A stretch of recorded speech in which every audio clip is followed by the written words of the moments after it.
Hello, my name is Mark House and I'm the Senior Product Manager here at RM Compare. Today I'm going to talk to you about multi-cohort session design. For the talk today I'm going to be talking a lot about schools, but as we know RM Compare can be used in university, college or any institution really where you're trying to make some judgments. Until this point RM Compare has been very much a single cohort design. So in other words, for a single institution we can add in some items, add in some judges, complete the comparative process and get a rank order.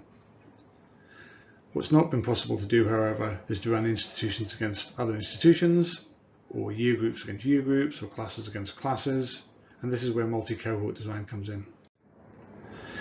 So the multi-cohort design has a new admin layer at the top here, and it allows us to bring together these different schools.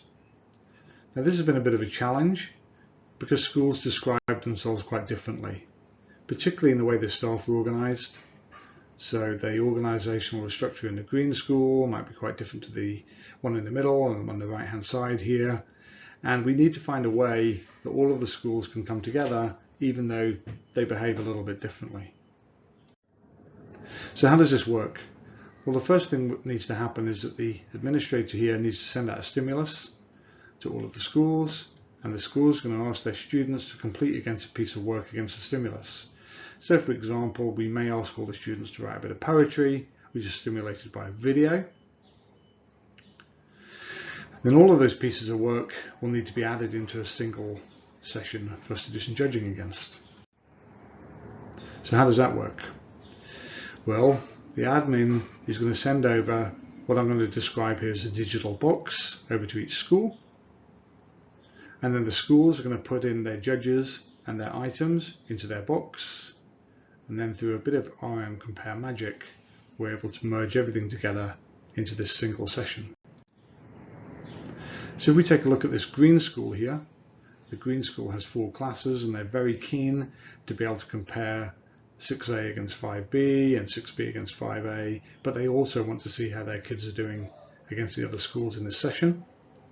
So they're going to have to put judges and items against 5B and hand that in, and do the same for 6A and 6B until all 4 classes are in.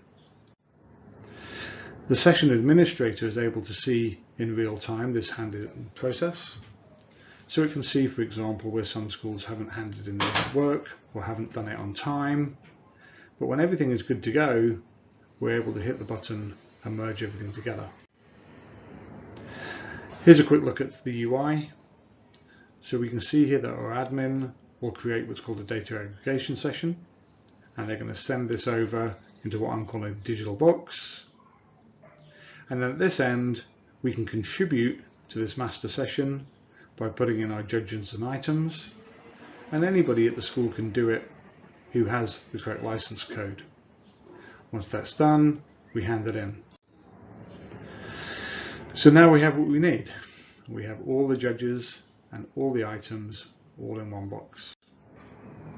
So this means when we get to the judging process, the judges now are able to compare work maybe from the same school or different schools. And by getting all of the judges to work together, we then get the magic of the rank order. This enables us to get these extremely powerful reports where we can see how schools are behaving against each other. And we can also see a single school. If we want to, we can anonymize the data across the rest of the schools. You can read more about this and everything in RM Compare at compare.rm.com. Thank you very much.